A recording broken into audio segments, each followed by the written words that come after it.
Madhya Pradesh police के नशे से दूरी है जरूरी 2.0 अभियान के तहत शनिवार को थाना नागदा पुलिस ने मदर मेरी हायर सेकेंडरी स्कूल में जागरूकता कार्यक्रम आयोजित किया।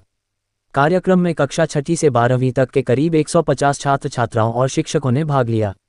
कार्यक्रम में उपनिरीक्षक योग्यता उपाध्याय, प्रधान आरक्षक आशीष नासनकल, आरक्षक मिथुन एवं रोहित यादव ने विद्यार्थियों को नशे के दुष्परिणामों से अवगत कराया और नशे से दूर रहने के व्यावहारिक उपाय बताए। साथ ही साइबर अपराधों से बचाव, सुरक्षित इंटरनेट उपयोग, ऑनलाइन ठगी से बचने के तरीके तथा 1930 साइबर हेल्पलाइन और 112 आपातकालीन हेल्पलाइन की जानकारी भी दी गई।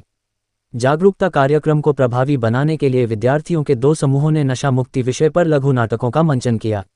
नाटकों के माध्यम से नशे के दुष्परिणामों और इससे दूर रहने का प्रेरक संदेश दिया गया। कार्यक्रम के अंत में पुलिस अधिकारियों ने विद्यार्थियों से स्वयं नशे से दूर रहने, दूसरों को भी जागरूक करने तथा परिवार और समाज में नशा मुक्ति का संदेश फैलाने का आह्वान किया। अब नशे की शुरुआत कैसे होती है ये बहुत अच्छे से आप लोग जानते होंगे। जैसे मोबाइल का एडिक्शन हम लोगों ने लगाया है, इसी तरह से कोई भी एडिक्शन हम लोग उस चीज़ को जब शुरुआत में बहुत छोटे तौर पे किया जाता है और उसको बहुत जल्दी वो हावी हो जाता है। तो एक अभी जो एक मीडिया में एक कल्चर चल रहा है, रील मीडिया में, सोशल मीडिया में, व्हाट्सएप मीडिया में, वेब सीरीज में, कि एक निगेटिव पीपल को बहुत अच्छा बताया जाता है। जैसे अगर आएगा एक लड़का आएगा, वो सिगरेट पिएगा, उसको एक पॉजिटिव कैरेक्टर की तरह यूज़ किया जाता है, और जो एक सीधा साधा होता है, जो कुछ भी नहीं करता, उसको एक निगेटिव कैरेक्टर के रूप में बताया जाता है। उसमें ही ये हमारा आरक्षक नया बना है, बिल्कुल फ्रेश, अभी आए हैं, 22-23 ईयर्स इनकी एज होगी। इनका सबसे पहला कि क्यों बन पाए ये 9.5 लाख फॉर्म में से 13,000 लोग सिलेक्ट हुए हैं, उसमें से ये बच्चे क्यों बन पाए? क्यों? क्योंकि ये नशे से दूर रहते थे। इसमें पुलिस में या आर्मी में, डिफेंस में सबसे इम्पोर्टेंट जो कैरेक्टर होता है वो होता है हेल्थ।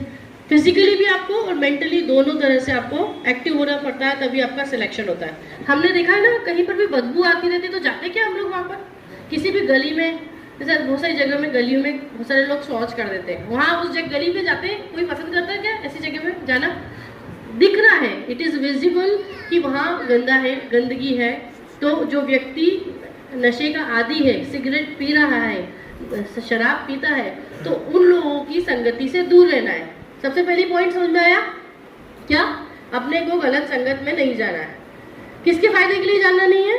अपने खुद के फायदे के लिए। किसका फायदा होगा? अपना। भैया बहुत सारी परेशानियां वैसे ही हैं कि भैया मार्क्स कमा रहे होंगे, किसी के इंग्लिश में कमाते होंगे, किसी के हिंदी में नहीं आते होंगे, है परेशानी। मैथ्स किसको अच्छी लगती है? हाँ, मैथ्स में परेशानी होगी, बहुत जीवन में बहुत सारी समस्याएं, नई परेशानी क्यों खड़ी करें?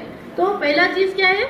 नशे में हमको गलत संगत में, जहाँ हमें दिख रहा है कि जो व्यक्ति गलत संगत में है वहां नहीं जाना है, ठीक है। दूसरा कि अगर जो है उसको कंट्रोल करना है, उसको मना, उस चीजों में मना करना है कि वहाँ हम जाए नहीं। तीसरा, अभी आजकल एक डिप्रेशन का दौर चल गया है। डिप्रेशन वैसे स्टूडेंट लाइफ में तो होना नहीं चाहिए, इतनी हेक्टिक लाइफ रहती है कि डिप्रेशन का समय नहीं रहता। डिप्रेशन उन्हीं को होता है जो फ्री रहते हैं, जिसके बाद बहुत काम रहता है वो डिप्रेस नहीं होते। हमने कहा मजदूर को हमने नहीं देखा कि डिप्रेशन में रहता है, दिन भर मेहनत करता है। तो अगर हमको कुछ ऐसी एग्जाइटी हो या अंदर से कुछ समस्याएं हैं, सबकी लाइफ में हो सकती है परेशानी, कोई पारिवारिक समस्या है, घर में कोई बीमार हो, लोड आता है। मैंने देखा हम लोग हस्बैंड वाइफ समस्याओं को डील करते हैं, तो जैसे ही हम लोग हमारी महिला वर्ग बहुत कम आती है नशे में, कि वो छोटे बच्चों को सिगरेट, विमल के पाउच, ये भी एक नशा है, ये ना दें उनको। मतलब आप बैन कर दीजिए। ये नहीं होता कि 18 साल के बच्चों को ही, तो कोशिश करिए कि 25 साल तक के बच्चों को ना दिया जाए, क्योंकि ये जो बिगड़ने की उम्र यही वाली होती है। 18, 17, 15 ये बच्चे ही विमल, तंबाकू का सेवन करते हैं। बाकी बच्चे 25 के बाद समझ जाते हैं तो नहीं करते हैं। तो ये सारी चीज भी बैन होना चाहिए, ताकि हमको बार बार इसलिए नहीं आना पड़े कि हम एक कैंप लगा रहे हैं, नशा मुक्ति का एक कैंप है। देखा जाए तो हमारे बीच में हमारे यहाँ हमारी फेवरेट मैडम है, ये जब से आई ना तो बहुत फेवरेट, हमारे बच्चों की भी फेवरेट है और हमारी भी फेवरेट, मेरी बहुत फेवरेट है। जब इनको ड्रेस में देखते ना तो कैसा लगता है कि वाह, एक लेडी खड़ी हुई है ड्रेस में, है ना। हम लोग इतना नहीं कर सकते, वो मैडम करती है। We feel very very proud. But madam इसलिए आती है कि नशा मुक्ति से कैसे बचाया जाए। कुछ और कार्यक्रम के लिए आए ना मैडम की, अरे ये प्रोग्राम करवा रहे हैं, ये अभी जैसे मैडम ने बहुत अच्छी चीज बताई कि हम वो विजिट करवाएंगे अपने को, आपको पुलिस थाने में, तहसील में क्या क्या होता है, इस चीज़ के लिए विजिट करवाएंगे। बहुत अच्छी चीज़।